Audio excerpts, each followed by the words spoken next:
Welcome to Democracy Now!, democracynow.org, the War and Peace Report. I'm Amy Goodman. Health officials in Gaza say Israeli attacks have killed at least 21 people since dawn today, as an intense heat wave compounds the suffering of Palestinians who continue to starve under Israel's blockade. Among the dead, a 1.5-year-old Palestinian boy killed when an Israeli strike hit a tent in Gaza City. Several of the boy's family members were injured. The UN's humanitarian office warns the nutritional status of Gaza's children continues to deteriorate due to Israel's siege, with almost 13,000 admissions of children for acute malnutrition recorded in July. On Thursday, the emergency department of Gaza's Nasser hospital flooded with raw sewage after an Israeli strike damaged nearby infrastructure. The hospital's director said Israeli forces were blocking efforts to repair the broken sewer lines. The problem is not inside Nasser Medical Complex. The problem is outside. But it is in an area known as the Red Zone, which the municipality or any other institution can't reach without coordination with the Israeli occupation. To be able to resolve this problem, the coordination needs 72 hours, according to what we've been told. The situation is tragic, and we can't afford 72 hours. The hospital will collapse. Israeli forces are carrying out raids across the occupied West Bank, with at least 20 Palestinians arrested since last night. Separately, Israeli settlers attacked the Palestinian village of Atara, north of Ramallah, setting fire to several vehicles. Another attack by settlers targeted the village of Sisiya, south of Hebron. The surge of violence came amidst international condemnation of remarks by Israel's far-right finance minister, Bezalel Smotrich, who on Thursday announced plans for the construction of more than 3,000 new homes and illegal settlements that would bisect land Palestinians want for a future state. The Israeli advocacy group Shalom Achshav, Peace Now, warns Smotrich's annexation plans are, quote, guaranteeing many more years of bloodshed, unquote. The European Union condemned the plans, as did British Foreign Secretary David Lammy. The Office of the UN Secretary-General Antonio Guterres called on Israeli authorities to immediately halt settlement construction. The Israeli settlements in the occupied West Bank, including East Jerusalem, and the regime that's associated with these settlements go against international law. Settlements, to state the obvious, further entrench the occupation, put the prospect of a two-state solution even further away. President Vladimir Putin's praised President Trump's efforts to halt Russia's war in Ukraine ahead of bilateral talks between the U.S. and Russian leaders in Alaska this afternoon. Putin suggested a new nuclear weapons agreement could be on the table. During his first term, President Trump formally withdrew the U.S. from the Intermediate-Range Nuclear Forces Treaty. At the White House, Trump predicted Friday's summit will be a stepping stone to a future meeting that would include Ukrainian President Volodymyr Zelensky. It's going to be a good meeting, but the more important meeting will be the second meeting that we're having. We're going to have a meeting with President Putin, President Zelensky, myself, and maybe we'll bring some of the European leaders along, maybe not. Today's summit's taking place in Alaska, which the United States purchased from Russia in 1867. Putin's visit to U.S. soil comes despite an outstanding warrant from the International Criminal Court seeking his arrest for war crimes involving the unlawful transfer of children from occupied areas of Ukraine. Neither Russia nor the U.S. is a party to the Rome Statute that established the ICC. We'll have more on the war in Ukraine and the Trump-Putin summit later in the broadcast. We'll host a debate.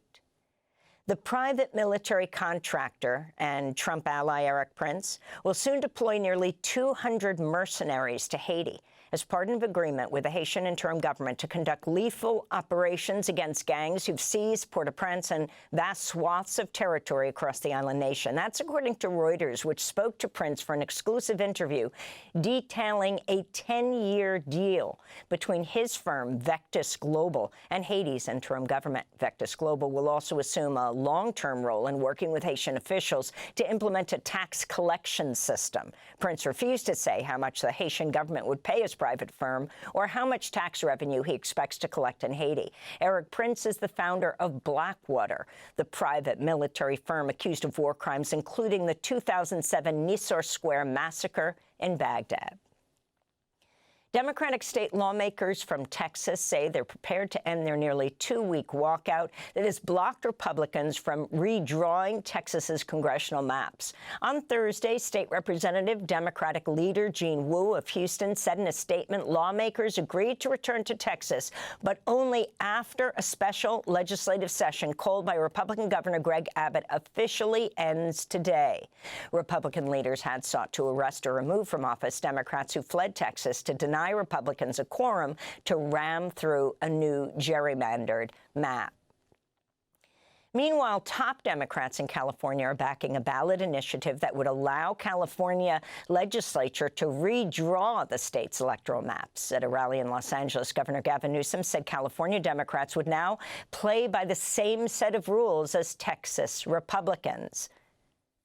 Today is Liberation Day in the state of California, and as Senator Schiff said, Donald Trump, you have poked the bear, and we will punch back. As Governor Newsom and other Democratic leaders held their rally inside the Japanese-American National Museum, Border Patrol agents made a show of force outside the venue. Los Angeles Mayor Karen Bass said she did not believe the Border Patrol's presence was a coincidence. She called the agency's actions provocative and disrespectful.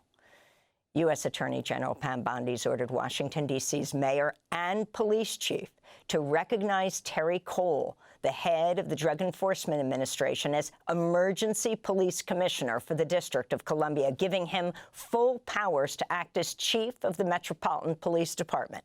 D.C. officials, including Mayor Muriel Bowser, have rejected the order, calling it unlawful. In a letter to MPD Chief Pamela Smith, Washington, D.C. Attorney General Brian Schwab writes the Home Rule Act does not grant the president the power to remove or replace the chief of police or to alter the chain of command.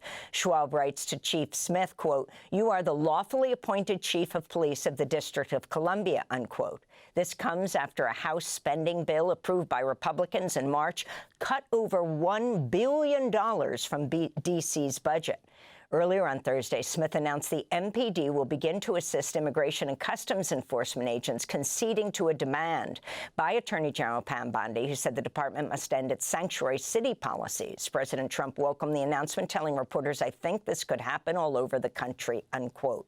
The ACLU of Washington, D.C. called the police chief's order dangerous and unnecessary, writing, quote, "Immigration enforcement is not the role of local police, and when law enforcement aligns itself with ICE, it fosters fear among D.C. residents regardless of citizenship status." Meanwhile, unhoused people in D.C. are bracing for more raids on tent encampments by federal agents and National Guard troops. The White House says people without homes must move to shelters, seek addiction or mental health services, or face fines or jail time. Advocates have condemned the crackdown. Andy Wasenick is director of policy at Miriam's Kitchen, which provides food and services to unhoused people. So when we're talking about taking people out of the city, we're removing people from their homes, from where they are. They may be homeless, but they do have homes. And so that's, in a way, also why we use unhoused. Unhoused, you don't have a roof over your head, you have a home. Your home is Washington, D.C. A new lawsuit accuses ICE of violating its own policies and federal laws when agents quietly arrested families that included U.S. citizen children, denied them due process, then rapidly deported them to Honduras, ignoring legal filings challenging their removal. The lawsuit was filed on behalf of two mothers and their 4 children, including a 4-year-old boy with stage 4 kidney cancer.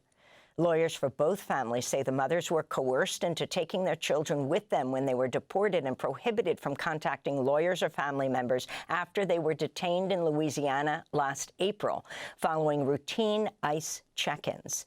The 4-year-old boy, identified as Romeo, was receiving life-saving cancer treatment at New Orleans Children's Hospital before ICE deported him.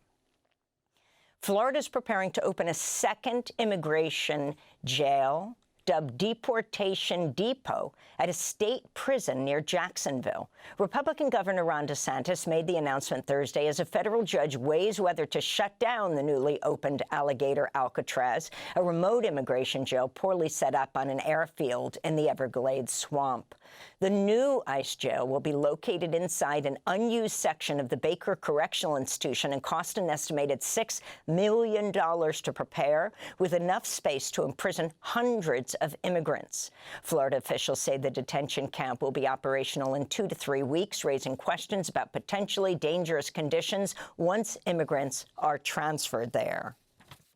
The ACLU of Michigan's filed a federal lawsuit on behalf of a Detroit man who was brutally beaten, shocked, pepper sprayed, and threatened him with a canine dog by Warren police officers while undergoing a mental health emergency in 2022. Christopher Gibson was hospitalized for about a week with damage to his heart and kidneys after the violent attack. The suit says Gibson and his family repeatedly informed the officers he was experiencing a mental health emergency and required immediate psychiatric treatment, but the Warren police officers assaulted him instead. Gibson was found wandering the streets, lost, confused, and without a coat during a winter night in December 2022, when police took him into custody because of outstanding warrants. This is Christopher Gibson's mother, Alwanda Gibson, speaking in a video released by the ACLU of Michigan. Christopher is afraid to sit on the porch. He's afraid to see the police officers when they ride down the street. He thinks they're going to jump out and finish the job of what the Warren Police Department did to him. Had they just listened and handled the situation better, we wouldn't be here now. They need mental health experts to respond to these type of situations. It's going to keep happening over and over again unless the Warren Police Department changes. In Geneva, Switzerland, talks aimed at forging an international treaty to curb plastic pollution have failed. The United States was among a minority of oil-producing nations opposed to a more ambitious treaty. Representatives from about 100 countries had sought to put limits on plastic production and the use of toxic chemicals.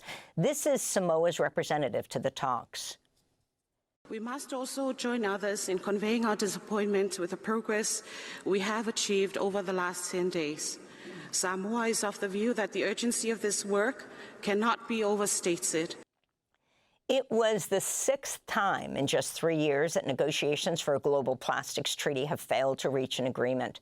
And here in New York, workers' rights advocates have vowed to keep fighting after Mayor Eric Adams vetoed 2 bills this week that would have raised the minimum wage for thousands of grocery delivery workers in the city. The measures would have increased the pay to more than $20 an hour for delivery workers, many of whom are immigrants working for apps such as Instacart. New York City City Council Speaker Adrian Adams has vowed to override the mayor's controversial last-minute veto. These bills are about protecting working-class New Yorkers from the exploitation of poverty wages as a result of businesses treating workers as independent contractors. Mayor Adams chose to side with corporate special interests over workers and the nearly 20,000 working people these laws would protect. I'm so proud to support these bills, and we look forward to overriding the mayor's senseless anti-worker vetoes in the coming weeks yet again. And those are some of the headlines. This is Democracy Now!, democracynow.org, The War and Peace Report. Thanks for watching Democracy Now! On YouTube. Subscribe to the channel and turn on notifications to make sure you never miss a video. And for more of our audience-supported journalism, go to democracynow.org, where you can download our news app, sign up for our newsletter, subscribe to the daily podcast, and so much more.